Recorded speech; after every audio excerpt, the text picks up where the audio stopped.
ఇది గీతార్థ సారమే కాదు, వేదార్థ సారం కూడా. వేదాల్లో ఏమైతే చెప్పబడిందో, దేనికోసమైతే వేదాలు చదువుతామో, దేన్ని తెలుసుకోవాలని చదువుతాము,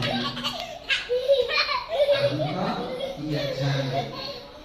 అందుకని వాస్తవంగా 15వ అధ్యాయంలో మన భగవద్గీత దేనికోసం చదువుతాము అది పూర్తయిపోతుంది.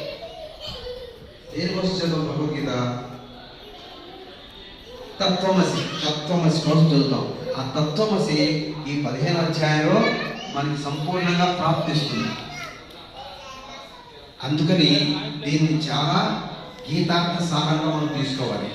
అందుకని దీంట్లో ప్రతి పదాన్ని, ప్రతి వాక్యాన్ని, పరమాత్మ యొక్క ప్రతి మాటను మనం చక్కగా అర్థం చేసుకోవాలి. ఎందుకంటే ఇది గీతార్థం సారం కదా. ఆ సారంలో ఉన్నటువంటి ఏ ఒక్క చిన్న పలుకును కూడా, చిన్న మాటను కూడా మనము, చిన్న అక్షరం కూడా వదలకూడదు. ఎందుకంటే ఇది గీతా శాస్త్రము. ఇది గీతా శాస్త్రం. ఇదముక్త మయాన. ఇది ఎంతగా విహితము, అది సీక్రెటే. నేను రాత్రి కూడా చెప్పాను, మాట్లాడుతున్నాను ఇప్పుడు.